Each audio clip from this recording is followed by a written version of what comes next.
Hi, I'm Dr. Joe DeMarco, chiropractor and owner of Ocramed Health. On today's video, we're going to talk about a common injury among weightlifters, and that's hernias. Before we get into the material today, I'd like to just mention a couple things. One is if you haven't done so already, take a moment right now, subscribe to my channel, Ocramed Health, hit that little bell notification and notifies you every time we upload a new video. And also at the end of today's video, if you found the information helpful, I'd appreciate a thumbs up.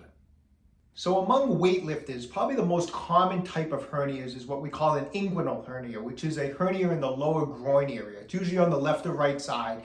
And what happens is often a tear in the fascia in the tissue down in that lower area, and allows some of the intestine to actually protrude through, giving that noticeable lump that you can actually feel down there. Usually it's going to be on one side or the other. And sometimes inguinal hernia, sometimes it can be very painful all the time. Other times people will mention that it only will hurt occasionally when people are straining themselves, say when they're lifting weights or actually having a bowel movement, or if you have a hard cough or a hard sneeze, and those type of strains will cause pain. So sometimes it can be asymptomatic and not be painful at all unless you actually exert yourself. And the lump can actually sometimes kind of go in and out. In other words, sometimes you can feel that lump, you can actually push those intestines back in and it won't come back out until you strain again. So everyone experiences different things when it comes to those types of injuries. So why do we end up tearing some of the fascia in that lower abdominal area, creating a hernia? It can happen basically when you do movements that cause a straining, like an increase in abdominal cavity pressure. When you strain, that can tear. Movements where you have a strenuous twisting or overstretching of the abdominal area, if you're twisting or overstretching in this direction, that can tear it. So of course, weightlifters are prime candidates for fascial tears in the abdomen and for hernias, because what do weightlifters do? We pile weight on our back and we perform squats, which create a tremendous amount of abdominal cavity pressure. Doing deadlifts creates abdominal cavity pressure. We do movements that cause strenuous overstretching of the abdominal area. Think of like a one-arm dumbbell row where you're taking that weight from this position, you're twisting and pulling in this direction. That can all create fascial tears, which are going to create hernias. So weightlifters are prime candidates. So in my experience, there's a couple main reasons why or how to prevent hernias from occurring. Okay, one, you have to keep the abdominal area strong, and that's why a lot of hernias are seen in older adults, like over 30, 30s, 40s, 50s.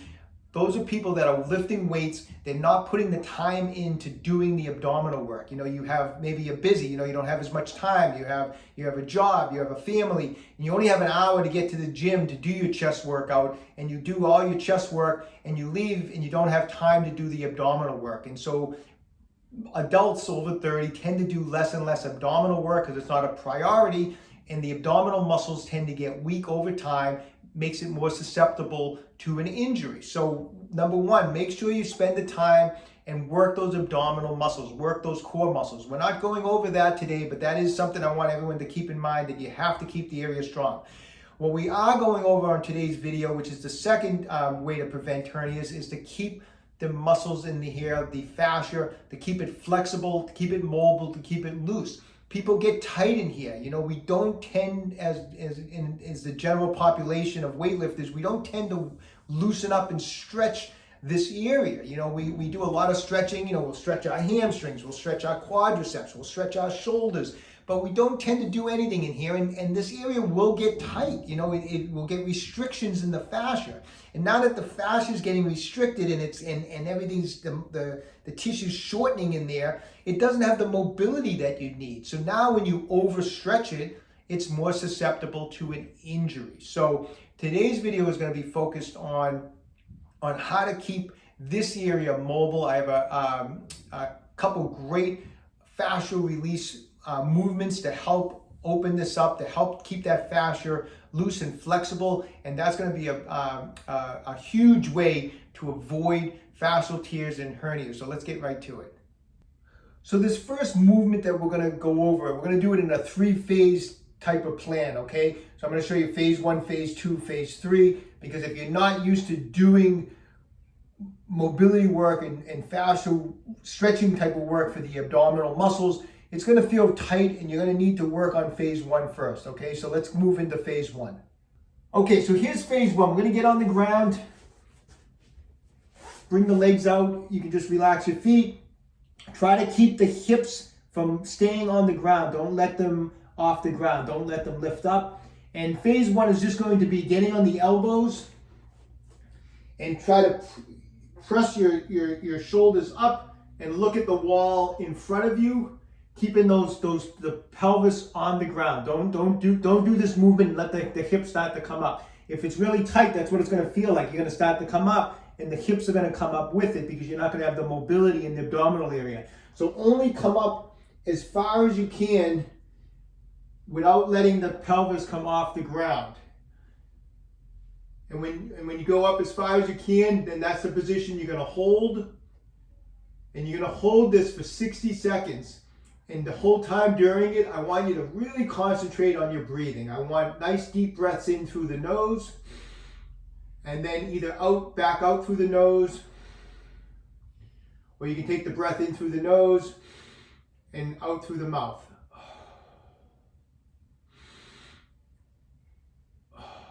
Nice and controlled, and just feel that stretch in the abdominal wall. And that's the position for phase 1. You're going to do that 3 times, and you're going to hold it for 60 seconds on each time. When you get to the point that you no longer feel any stretch or any release in the abdominal area, you can move on to phase 2.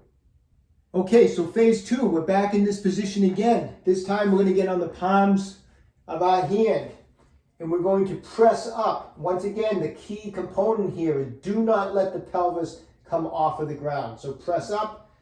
Now when you're moving from phase 1 to phase 2, you may not be able to fully extend those arms at first. So you might have to hold in kind of a half straightened arm position at first, because if you go up higher and that pelvis starts to lift up, that's a no-no. We don't want that. So keep the pelvis down, press up, try to straighten the arms like that, and look at that wall right in front of you.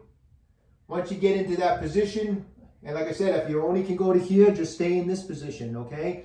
But if you can, eventually we want to work all the way till we're straight arms. Pelvis is down, head is looking at the wall in front. Once again, we're going to breathe in through the nose. And then either out through the nose or out through the mouth. And nice and relaxed. Try to just let the lower back stretch out. This is actually an excellent stretch for the lumbar spine. So you can just let the lower back relax. And you should feel a nice stretch right across, right from the lower ribs, right into the groin area. This is a great release for that area. And you just want to hold it for 60 seconds. And once again, now that we're on phase 2, we're going to do it 3 times, and you're going to hold each stretch for 60 seconds. Once again, once this gets to the point where, I'm holding this position 3 times for 60 seconds, I barely even feel, anything in that abdominal area, you can move on to phase 3. Okay, so phase 3 should only be performed after you're really, really comfortable with phase 1 and phase 2. And also when you do phase 3 of this stretch, you want to make sure you do at least phase 2 before it, so that you get you warm yourself up. This isn't something that you jump to cold. This isn't the first stretch you do of the day. Make sure you're really warmed up before you do phase 3 of this abdominal stretch. Like I said, I would actually recommend always doing phase 2. So you do 3 sets up on the arms being straight, and work those 3 sets of that, and then go to phase 3, because phase 3 is much more intense. I even prefer, before I do phase 3, I'll do phase 2 first to warm up. I'll actually do a couple of dead hangs afterwards. I'll just hang from the bar, loosen up my shoulders a little bit, and then I'll move on to phase 3, which is we're going to have a bar or something to hold on to in front of us here. We're going to grab onto the bar, move backwards a little bit, and now we're going to get a really intense stretch through the abdominal area, because I'm going to let everything just kind of fall in, just like that. Now this is something that really takes time to build up to. But if you can comfortably stay in this position and do 3 sets, holding it for 60 seconds at a time, this is a great preventative way to avoid hernias, because this is a tremendous fascia release type of stretch for the entire abdominal area, all the way from the groin, all the way up through the abdomen. It's great for the back. It's just a tremendous stretch that a lot of times does not get worked. We never do where we really open this up, and all this tissue, all this fascia in the front gets so tight over the years.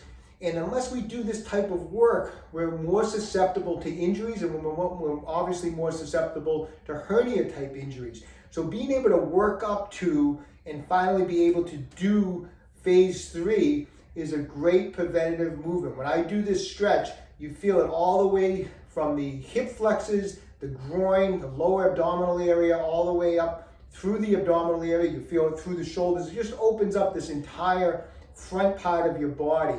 And we want to build up to holding this 3 times and for 60 seconds. All right, I hope you enjoyed today's video. Get working on those stretches for the abdominal area, phase 1, phase 2, phase 3.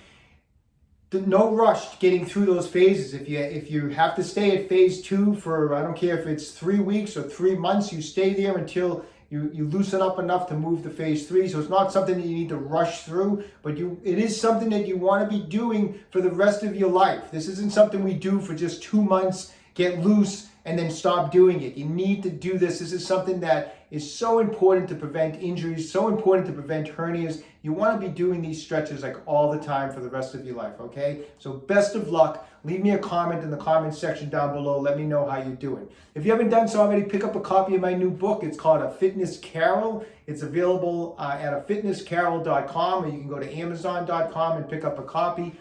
Also, if you haven't done so, check out my website, www.ocramedhealth.com. We have a full line of fascia release products and exercise equipment, so check that out when you have a chance. If you haven't done so, subscribe to my channel, Ocramed Health on YouTube. Questions about exercises or injuries, just leave a comment in the comment section down below. I do the best I can to get back to everybody. And don't forget, Ocramed Health is here to keep you fit forever.